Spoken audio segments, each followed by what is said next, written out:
Hi, my name is Dr. Suzanne Song. I'm a humanitarian child and adult psychiatrist. Many of my patients, my friends, my family members, myself, and we're all wondering, am I clinically depressed or anxious? Because we are exhausted, we are tired but not sleeping well, I can't focus, it's very hard to motivate to do anything. There's really not a lot to look forward to. All of our normal ways of having fun are kind of gone now. And we're exhausted. And so there are terms going around like pandemic fatigue and pandemic burnout.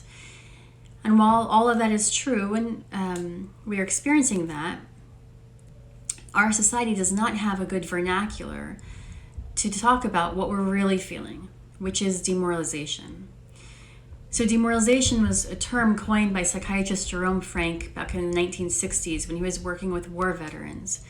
And it's when we are feeling hopeless and helpless. And importantly, we have a subjective incompetence that we cannot solve these problems that we're experiencing right now that are at moral odds.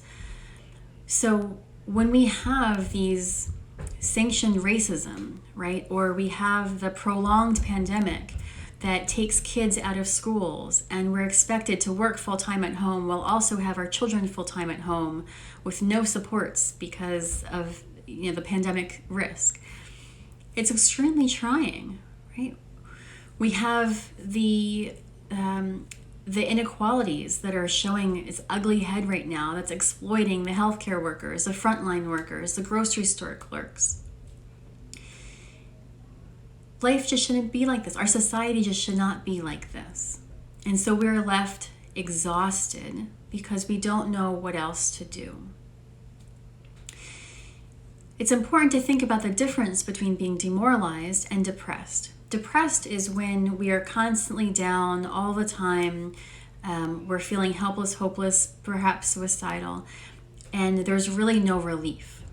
Demoralization is different. It is due to external circumstances. It is a very natural reaction to circumstances that are perceived as very overwhelming, all coming at the same time. And think about all of the constant unrest we have had with the politics, the sharp divides we have had, the prolonged pandemic, the natural disasters with the fires that we've had, the difficulties with our children at home all the time and out of school, right? It is constant, these constant stressors all can build up. So what can we do?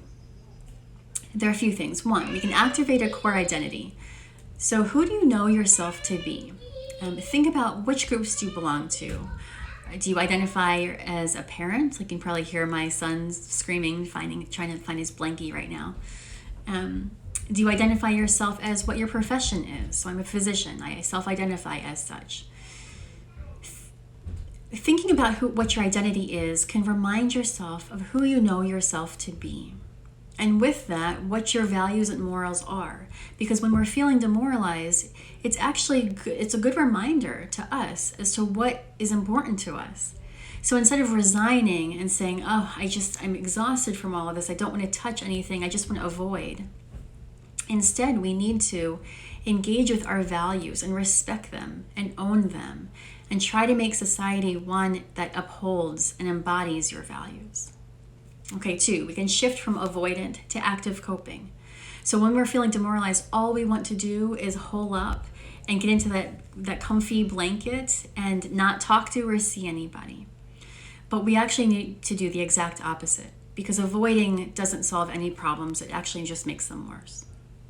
So try doing something, even very small, like turn on the music or tidy up your room or organize your books. But just something that starts to get you moving and back engaged in life. So 3, we need to believe that you can do it.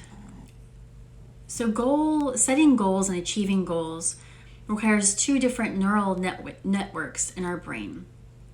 So one is a pathways thinking, and that is the type of thinking that allows you to think about a desired future, to think about and brainstorm ideas for how to solve the problem. But then there's also an agencies thinking pathway. And that is that one has the agency, the belief that you can do it, right? That you can enact and you can achieve this goal. To achieve goal, you need both. You need to be able to brainstorm the solution, and then you also need to believe that you can do it. So they act together. Okay, 4, seek out relationships. Find those people that give you a sense of security, of comfort, of confidence. Those people that you can have those heart-to-heart talks with. And it might just be 1 or 2 people. That's all you need. But if you have someone like that, then really seek them out intentionally. And if you don't, then maybe engage in a mentoring relationship or some sort of altruistic one, or talk to a neighbor to find some sort of shared support. And then 5th, we need to be mindful of our emotions. When we are stressed, the area of the brain that is responsible for planning, for executing our plans and strategizing, that's the prefrontal cortex. It is very sensitive to stress and stress hormones.